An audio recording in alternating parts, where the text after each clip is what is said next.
माँ ने बुलाया है, खाना खा लो। जल्दी चलो ना बाबा, बहुत भूख लगी है। अगर इतनी ही तेज भूख लगी है तो तुम दोनों खा लो ना जाकर। नहीं, भूख तो लगी है, पर आपके साथ ही खाना खाएंगे हम। अच्छा, बस 2 मिनट रुको, फिर ये वाली क्यारी की गुड़ाई कर दूं, फिर आता हूँ। हैं? ठीक है बाबा, जल्दी करो वरना खाना ठंडा हो जाएगा। काव्या की बात सुनकर हरिया मुस्कुरा दिया और अपना काम खत्म करने में लग गया। ये कहानी हरिया की इन्हीं 2 बेटियों की है जिनके नाम थे काव्या और कीर्ति। दोनों बहनें अपने बाबा हरिया और माँ गीता के साथ गांव में रहती थी, जहां उनके घर के ठीक सामने उनका बड़ा सा खेत था और खेत के बगल में एक बड़ा सा तालाब भी था। फिर उस दिन घर जाते हुए, बाबा ये खेत तो हमारे काम का है, लेकिन ये तालाब हमारे किसी काम का नहीं है, आप इसे बेच क्यों नहीं देते? हाँ, और इसे बेचकर जो पैसे मिलेंगे उससे हम बढ़िया बढ़िया चीजें खरीदेंगे। ऐसा कभी मत करना मेरी बच्चियों, ये तालाब तुम्हारे दादाजी की आखिरी निशानी है। पता है, कई साल लगाकर उन्होंने बड़ी मेहनत से इसे खोदा था। क्या सच में अकेले ही उन्होंने इतना बड़ा तालाब खोद दिया? बातें करते हुए हरिया और उसकी दोनों बेटियां अब घर आ चुके थे। हरिया की पत्नी गीता ने उन सबके लिए खाना लगा दिया और सभी एक साथ खाना खाने बैठ गए। फिर खाना खाते हुए, बाबा आगे बताओ ना फिर क्या हुआ? अच्छा, तो तुम दोनों पूरी कहानी सुनना चाहती हो? हाँ बाबा, बताओ ना। तो फिर सुनो। एक बार की बात है, हमारे गांव में कई साल पहले भयंकर सूखा पड़ा। बड़ी मुसीबत की घड़ी थी वो, पर उस घड़ी में भी तुम्हारे दादाजी ने हार नहीं मानी। उस साल बारिश नहीं हुई थी तो किसी के पास कुछ करने के लिए था ही नहीं। फिर क्या हुआ बाबा? फिर उन्होंने सोचा कि अगली बार कभी ऐसी स्थिति बने तो हमें उसके लिए पहले ही तैयार रहना चाहिए। तो उन्होंने उठाया फावड़ा और अपने ही खेत में उसे चलाना शुरू कर दिया। सूखे खेत में बाबा? हाँ, सूखे खेत में। फिर वो फावड़ा चलाते गए चलाते गए। गांव वालों को लगा कि वो पागल हो गए हैं, लेकिन ऐसा नहीं था। कई महीनों तक वो अकेले ही उस खेत को खोदते रहे और फिर धीरे धीरे उसने एक बड़े से गड्ढे का रूप ले लिया, यानी वो तालाब बन गया। फिर उसमें से पानी निकला बाबा? ऐसे थोड़े ही निकल आता है पानी। फिर उन्होंने इंतजार किया। जब बारिश आई तो सब देखते ही रह गए, क्योंकि बारिश के बाद वो बड़ा सा गड्ढा सुंदर सा तालाब बन चुका था और उसमें ढेर सारा पानी जमा हो गया था। तब जाकर गांव के लोगों को समझ आया कि बाबा ने असल में बारिश के पानी का संचय किया है, जो अगले साल की बारिश तक सबके काम आने वाला था। अरे वाह, दादाजी ने तो कमाल कर दिया। अब तुम्हारे दादाजी नहीं है, लेकिन उनका दिया हुआ ये तालाब और उनकी सीख की मुसीबत की घड़ी में हार नहीं माननी चाहिए, ये आज भी हमारे साथ है बेटा। हाँ, सही कहा आपने बाबा। ओहो, अब कहानी पूरी हो गई हो तो खाना भी खा लो, सारा खाना ठंडा होने को आया है। बाबा, माँ तो बहुत गुस्से में लग रही है। कोई बात नहीं, मुसीबत की घड़ी में हार नहीं माननी चाहिए। अब जल्दी से खा लो, इससे पहले की बात हाथ से निकल जाए। हाँ। काव्या और हरिया फुसफुसाते हुए हंसने लगे। इसी तरह कई साल बीत गए। फिर एक साल उनके गांव में फिर से सूखा पड़ा। परिवार के लिए बड़ी दिक्कत आ गई। हरिया को एक बीमारी ने जकड़ लिया। गर्मी और बीमारी की वजह से हरिया और तालाब दोनों ही सूखते जा रहे थे। हरिया की तबीयत दिन ब दिन बिगड़ने लगी और फिर, माँ तुम चिंता मत करो, हम बाबा को शहर लेकर जाएंगे, उनका अच्छा इलाज कराएंगे। पर इतना पैसा कहाँ है हमारे पास? हम कर्जा ले लेंगे माँ, मैं अभी जाकर साहूकार से बात करती हूँ। वो बड़ा बदमाश है कीर्ति, बेटा जरा ध्यान से। कीर्ति गांव के साहूकार के पास पहुंची और उसे अपने घर की सारी दशा बताई। ओहो, हरिया अच्छा आदमी है, इसीलिए तुम्हें कर्जा दे देता हूँ, लेकिन बदले में क्या गिरवी रखोगी? बताओ। हमारे पास ले देकर एक तालाब ही है भान सिंह जी। अरे उस नाले जैसे गंदे तालाब का मैं क्या करूंगा भाई? उसके बदले तो कोई ढेला भी ना दे। एक काम करो, तुम मुझे अपने खेत के कागज दे दो और 2 लाख रुपए ले लो, ठीक है? कीर्ति अपना खेत गिरवी नहीं रखना चाहती थी, क्योंकि ले देकर उनकी कमाई का एक वही जरिया था। लेकिन उसे न चाहते हुए भी भान सिंह को अपने खेत के कागज देने पड़े और उसने साहूकार से 2 लाख रुपए ले लिए। माँ तुम चिंता मत करो, देखना बाबा का इलाज अच्छे से हो जाएगा, वो पहले की तरह एकदम ठीक हो जाएंगे। हाँ, भगवान करे ऐसा ही हो। थोड़ी देर बाद पूरा परिवार बस में बैठकर शहर के लिए निकल पड़ा। वो लोग शहर के एक बड़े अस्पताल में पहुंचे, जहां उन्हें पता चला कि हरिया की किडनी खराब है और इलाज में 4 लाख रुपए लगेंगे। अब गीता और दोनों बहनें चिंता में आ गई। उन्हें फिक्र सता रही थी कि बाकी पैसों का इंतजाम कैसे होगा। तभी कीर्ति तू एक काम कर, तू काव्या को लेकर गांव जा। वहां छोटे वाले कमरे में एक पुराना संदूक है, उसमें मेरे चांदी के कुछ गहने हैं, जल्दी से वो सब लेकर आ जा। पर माँ उनसे क्या होगा, हमें पूरे 2 लाख रुपए और चाहिए। अरे कुछ तो होगा, बाकी का भी देख लेंगे। गीता की बात मानकर दोनों बहनें वापस गांव चली आईं और घर पहुंचते ही उन्होंने उस संदूक को खोला। ये पहली बार था जब उन्होंने उस संदूक को खोला था। उस संदूक को खोलते ही सबसे पहले ढेर सारी धूल निकली। फिर एक लाल रंग के कपड़े की पोटली थी जिसमें गीता के कुछ गहने रखे थे। हे भगवान, मेरी माँ की शादी की निशानी भी अब हमें बेचनी पड़ रही है, हमारी मदद करो भगवान। कीर्ति की आंखों में आंसू थे। तभी काव्या की नजर संदूक की तली पर पड़ी जो कुछ उठी हुई सी थी। उसने वहां से लकड़ी का वो हिस्सा हटाया तो वहां उसे एक छोटी सी डिबिया नजर आई। दीदी ये क्या है और इसे इतना छुपाकर क्यों रखा है? पता नहीं, रुक मैं इसे खोलकर देखती हूँ। जैसे कीर्ति ने वो डिबिया खोली उसमें एक बड़ी सी चाबी और एक चिट्ठी थी। कीर्ति ने वो चिट्ठी खोली जो असल में उसके दादा ने अपने बेटे हरिया के लिए लिखी थी। कीर्ति ने चिट्ठी को पढ़ना शुरू किया। मेरे बेटे हरिया, मैं जानता हूँ कि तू मुझसे बहुत प्यार करता है, पर अब मेरी उम्र हो चली है और ये बीमारी मुझे अपने साथ लेकर ही जाएगी। तूने अपनी जिंदगी भर की कमाई मेरे इलाज पर खर्च कर दी, लेकिन ये ठीक बात नहीं है। आगे तेरी संतानों को भी पैसों की जरूरत पड़ेगी। एक राज छिपा कर रखा मैंने तुझसे, ताकि तू या तेरी संतानें सही वक्त आने पर उसका इस्तेमाल कर सके। तालाब की खुदाई करते वक्त मुझे कुछ मिला था, ये चाबी तेरी सारी समस्याएं खत्म कर देगी। बस याद रखना कि ये चाबी असल में मेरे दिल की है। दीदी क्या दादाजी ने पैसे या गहने छुपा कर रखे होंगे कहीं?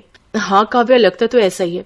तू सोचना, जरूर दादाजी के पास कुछ ऐसा था जिसकी मदद से वो खुद का इलाज करा सकते थे, लेकिन उन्होंने वो हमारे बाबा और हमारे लिए छोड़ दिया और अपने प्राणों का बलिदान कर दिया। पर सवाल ये है कि क्या बाबा को इस बारे में कुछ पता नहीं चला? कैसे पता चलता? कितना छुपाकर तो रखी थी ये डिबिया दादाजी ने, वो तो पता नहीं कैसे मेरी नजर पड़ गई इस पर। लेकिन दीदी ये चिट्ठी के आखिर में किस तरह की पहेली है? अब हम दादाजी का दिल निकाल कर कहाँ से लाएं? बुद्धू वो किसी तरफ इशारा कर रहे हैं। उन्होंने कहा कि ये चाबी मेरे दिल की है। इसका मतलब कोई ऐसी चीज जो उनके दिल के सबसे करीब थी। उनके दिल के सबसे करीब तो बाबा हैं, पर बाबा में चाबी थोड़ी ही लगेगी, कुछ और सोच। हाँ दीदी, उनके दिल के करीब वो तालाब ही है जो उन्होंने बहुत मेहनत से खुद ही खोदा था। शाबाश, सही कहा। पर इतने बड़े तालाब में हम ये चाबी कहाँ लगाएंगे? किस जगह? सोच कीर्ति, सोच। दीदी चाबी तो किसी ताले में ही लगेगी और ताला जरूर किसी चीज की तो सुरक्षा कर रहा होगा।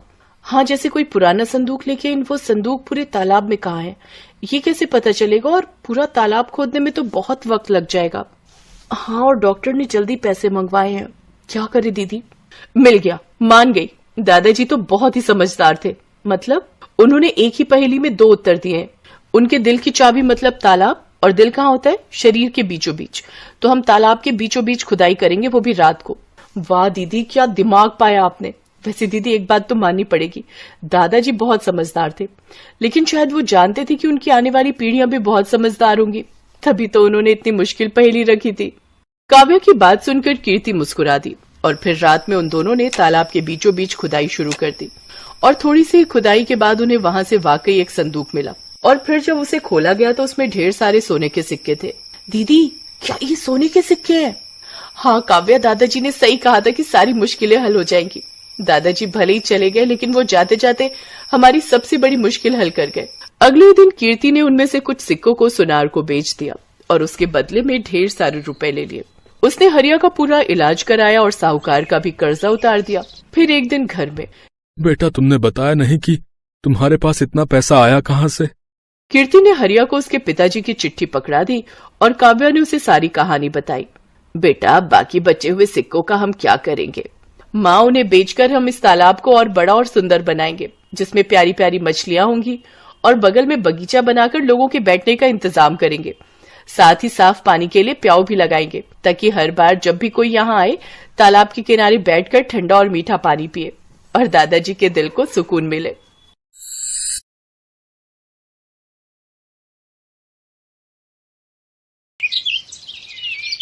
बंटी और बबली दोनों सगी बहनें, दोनों ही एक नंबर की चालाक थी।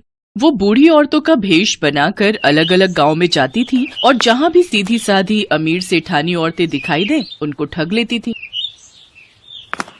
अरे मोरी मैया, ये तो सच में जादू हो गया। मुझे भी कोई ऐसी दवाई दे दो। मैं तो बिल्कुल ऐसी 20 साल की जवान लड़की बनना चाहती हूँ। मेरे पति तो मुझे पसंद ही नहीं करते, हमेशा मुझे बुढ़िया बुढ़िया कहकर चिढ़ाते रहते हैं। सही कह रही हो बहन, मेरे पति भी मुझे ऐसे ही सुनाते हैं कि तू तो अब बूढ़ी हो गई है, तेरे ऊपर कुछ पहना ओढ़ा अच्छा नहीं लगता।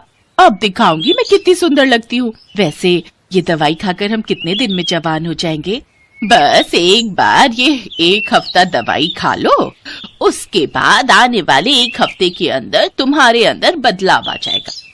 पर ये दवाई महंगी है, इतना याद रखो, 51,000 रुपए का शगुन डालना पड़ता है, तब ये दवाई मिलती है और तभी ये अपना असर दिखाती है।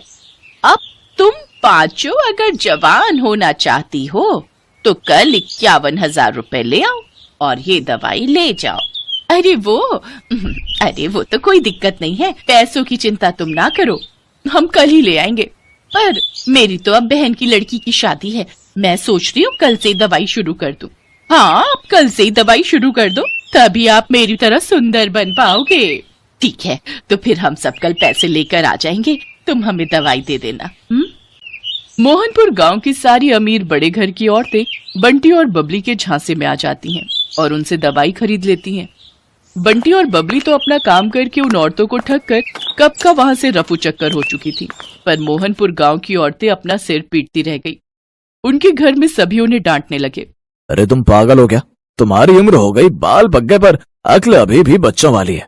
ऐसे भला दवाई लेकर कोई इतना जवान हो जाए कि 20 साल की लड़की बन जाए? तुम्हें क्या हो गया था? बताओ, फालतू के पैसे खराब हो गए और वो औरतें तुम्हें ठग कर चली गई। अरे मुझे अकेली को क्यों डांट रहे हो? सब किया धरा उस सुशीला का है, वही मुझे उन औरतों के पास ले गई थी। पर मुझे अभी तक समझ में नहीं आ रहा है कि उनमें से एक बूढ़ी दादी और वो उसकी पोती, क्या जो हमें पागल बना रही थी वो दादी पोती है क्या? तुम यहाँ अपना गणित लगाती रहो और वो दोनों राम जाने किसी और को लूट रही होंगी। बिल्कुल सही। बंटी और बबली अब सीतापुर गांव में पहुंच चुकी थी। अब उनका अगला निशाना यहाँ की अमीर घर की औरतें। बंटी, चल अगला निशाना ढूंढते हैं, थोड़ा गांव में घूम आए। ठीक है, पहले इन सब का विश्वास भी तो जीतना होगा।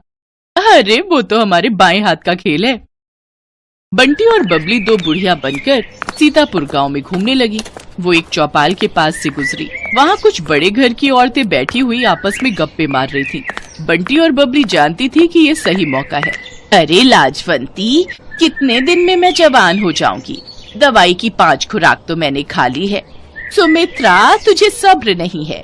मैंने तुझे कहा ना, तू देखना सुंदर लड़की में ना बदल जाए तो मेरा नाम बदल देना। मैंने भी वो दवाई शुरू कर दी है। अरे हम जैसी बहुत बूढ़ी औरतें उस दवाई को खाकर जवान हुई हैं। ये दोनों बुढ़िया औरतें गांव में नई दिखाई दे रही हैं, पर ये किस दवाई की बात कर रही हैं? जरा पूछ तो। अरे बहन जी, जरा रुकना, आपको इस गांव में पहली बार देखा है, आप ये किस दवाई की बात कर रहे हो? जी नमस्ते, हम दोनों तो बूढ़े से जवान होने की दवाई की बात कर रहे हैं। हम वो दवाई खा रहे हैं। अब बूढ़े शरीर से काम नहीं होता, उम्र हो चली है, शरीर कमजोर हो गया है। हमें किसी ने दवाई दी थी कि इसको खाने से हम बहुत जल्दी जवान लड़की बन जाएंगे, तो हम इसी बारे में बात कर रहे हैं। हाय हाय हाय, सचमुच बुढ़ापा झेला ही नहीं जाता। कभी कोई बीमारी शरीर को घेर लेती है तो कभी कोई। हमसे अब बुढ़ापा सहन नहीं होता, इसलिए हम जवान होने की दवाई खा रहे हैं। अच्छा, तो उससे कोई भी जवान हो सकता है? अगर हम लोग वो दवाई खाएं, क्या तुम हमें भी वो दवाई दे सकती हो? हाँ, क्यों नहीं, वो दवाई तो हम जरूर दे सकते हैं। उसके लिए 51,000 रुपए देने होंगे, वो शगुन होता है। हाँ ठीक है, पर पहले आप हमें इस बात का सबूत दो कि वो दवाई सचमुच हमें जवान बना देगी। मेरी दवाई को 5 दिन हो चुके हैं, बस कल एक दवाई और लेनी है, फिर परसों मैं तुम्हें एक जवान लड़की के रूप में दिखाई दूंगी। ठीक है, तो फिर हम परसों ही दवाई खरीदेंगे। पहले तुम्हें देख तो ले, आजकल चोर उचक्के बेईमान ठग बहुत लूटने लगे हैं। अरे तो ठीक है, आप जब परसों सुमित्रा को लड़की के रूप में देखोगे तभी आपको विश्वास होगा।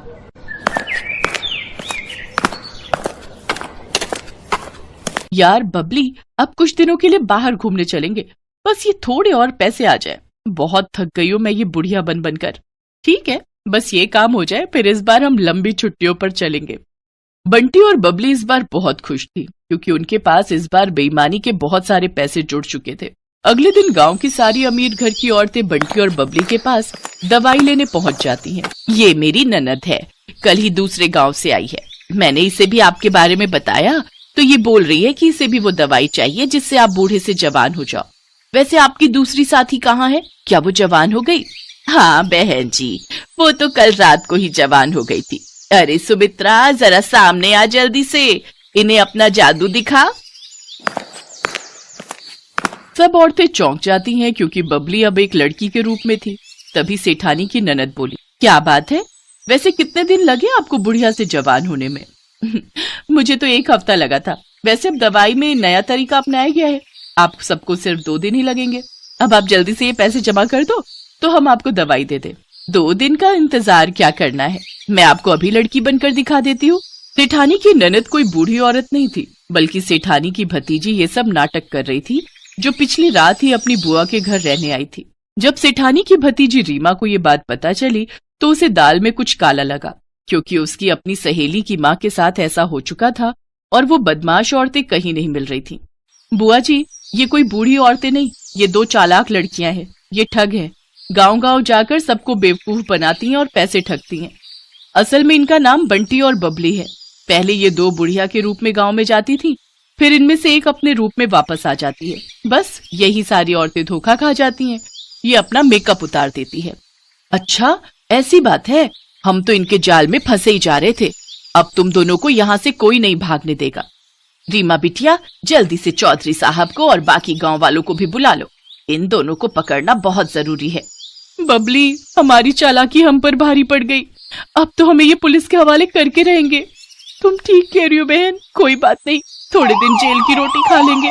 रीमा की समझदारी से बंटी और बबली, जो कि बहुत समय से लोगों को ठगने का काम कर रही थी, उन्हें पुलिस पकड़ लेती है और उन्हें जेल हो जाती है। दोनों को अपने किए की सजा मिल जाती है। बंटी और बबली दोनों को समझ आ गया था कि चोर कितना भी समझदार हो, कितना भी चालाक हो, पर एक ना एक दिन उसे अपराध की सजा जरूर मिलती। Best buddies. Hello friends, thanks for watching this video. अगर आपको ये वीडियो पसंद आया है तो प्लीज लाइक, सब्सक्राइब, कमेंट्स करें इस वीडियो पर, और हाँ, शेयर करना भी ना भूलें।